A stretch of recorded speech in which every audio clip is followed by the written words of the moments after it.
আমাদের বড়রাও আলহামদুলিল্লাহ প্রস্তুতি নিতেছেন। আল্লামা মামুনুল হক সাহেব সহ যত বড়রা আছেন সকলেই প্রস্তুতি নিতেছেন। আপনাদের কাছে একটু আমি জানাইতে চাই, আমাদের মুরব্বীরা, আমাদের বড়রা, আমাদের রাহাবাররা কোরআনের আইন চালু করার জন্য যদি রক্ত দেওয়ার প্রয়োজন হয়, জীবন দেওয়ার প্রয়োজন হয়, জিহাদের মাঠেও যদি নামার প্রয়োজন হয়, কারা কারা রাজি আছেন? তারাই আল্লাহরে দেখায় দেন, তারাই আল্লাহরে দেখায় দেন, তারাই আল্লাহরে দেখায় দেন।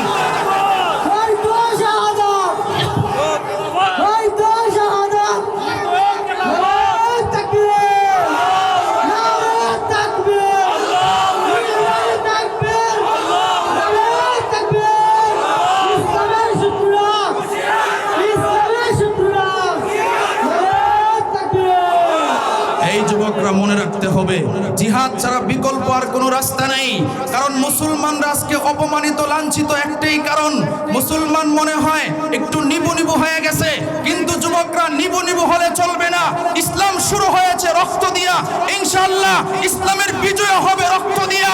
এই জন্য যুবকরা ঘরে বসে থাকলে চলবে না, জিহাদের দিকে আগাইতে হবে, জিহাদ করতে হবে, রক্ত দিতে হবে, কোরআনের আইন চালু করতে হবে।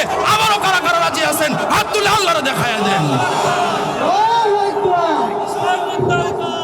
আল্লাহ কবুল করুন, বলেন আমিন। নাস্তিকতা নিপাত যাক, দিন ইসলাম জিন্দাবাদ, কোটি প্রাণে একই আওয়াজ। খোদাদ্রোহী ছাড় পাবে না, এই বাংলায় ঠাই হবে না, মুসলমানরা জেগেছে আজ। ঠিক কিনা? জোর কদমে সামনে চলো, বজ্রকণ্ঠে আওয়াজ তোলো, সবাই মিলে একই তালে দাও না স্লোগান, নারায়ে তাকবীর, বাগের বাচ্চার মতো নারায়ে তাকবীর। ইসলামেরই জন্য দেশের হয়েছে জন্ম, ইসলামের বিরুদ্ধে গেলে দেশ হবে ভিন্ন। ঠিক কিনা? ইসলামেরই জন্ম দেশের হয়েছে জন্ম, ইসলামের বিরুদ্ধে গেলে দেশ হবে ভিন্ন। ইসলামের বিরুদ্ধে যারা দিয়েছ স্লোগান, এই বাংলাটাই হবে না, যাও হিন্দুস্তান। ঠিক কিনা? জোর কদমে সামনে চলো, বজ্রকণ্ঠে আওয়াজ তুলো, সবাই মিলে একই তালে দাও না স্লোগান, নারায়ে তাকবীর, নারায়ে তাকবীর। মুসলমানদের এই দেশেতে নাস্তিকদের ঠাঁই নাই, নাস্তিকদের পক্ষে যারা তাদের কোনো রক্ষা নাই। ঠিক কিনা? মুসলমানদের এই দেশেতে নাস্তিকদের ঠাঁই নাই, নাস্তিকদের পক্ষে যারা তাদের কোনো রক্ষা নাই। এই দেশেতে থাকতে হলে কোরআন মানতে হবে, এই দেশেতে থাকতে হলে সুন্নাহ মানতে হবে, কোরআন সুন্নাহ না মানিলে এই বাংলা ছাড়তে হবে। ঠিক কিনা?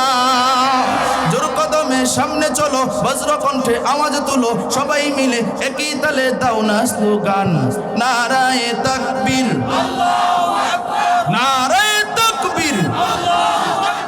মারহাবা, আরো জোরে বলেন মারহাবা। তাহলে আল্লাহর কোরআন অনুযায়ী যদি জীবন চালাই, সাহায্য করবেন কে? আরো জোরে বলেন কে? এই জমিন কার? আরো জোরে আওয়াজ দিয়ে বলেন কার? তাহলে আল্লাহর জমিনে তো একমাত্র আইন চলার দরকার ছিল কোরআনের, কথা ঠিক কিনা বলেন? কোন মানুষের রচিত আইন এই জমিনে চলতে পারে না। যেই আল্লাহ আমাদেরকে বানাইছে, সেই আল্লাহর আইন এই জমিনে প্রতিষ্ঠিত করতে হবে, কথা ঠিক কিনা বলেন? ফিলিস্তিনের জমিনেও আলহামদুলিল্লাহ যুদ্ধবিরতি হয়ে গেছে, এই বাংলাদেশও স্বাধীন হয়েছে, তবে এখনো স্বৈরাচার মুক্ত হয় নাই, কোরআনের আইন চালু হয় নাই।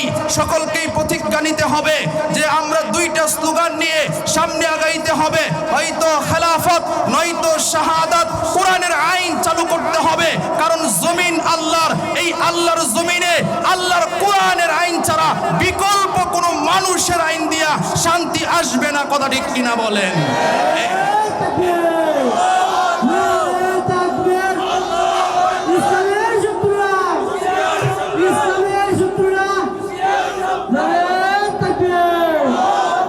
এই জন্য মুসলমান মনে রাখতে হবে, দুইটা স্লোগান নিয়ে সামনে আগাইতে হবে। আমাদের বড়রাও আলহামদুলিল্লাহ প্রস্তুতি নিতেছেন। আল্লামা মামুনুল হক সাহেব সহ যত বড়রা আছেন সকলেই প্রস্তুতি নিতেছেন। আপনাদের কাছে একটু আমি জানাইতে চাই, আমাদের মুরব্বীরা, আমাদের বড়রা, আমাদের রাহাবাররা কোরআনের আইন চালু করার জন্য যদি রক্ত দেওয়ার প্রয়োজন হয়, জীবন দেওয়ার প্রয়োজন হয়, জিহাদের মাঠেও যদি নামার প্রয়োজন হয়, কারা কারা রাজি আছেন? তারাই আল্লাহরে দেখায় দেন, তারাই আল্লাহরে দেখায় দেন, তারাই আল্লাহরে দেখায় দেন।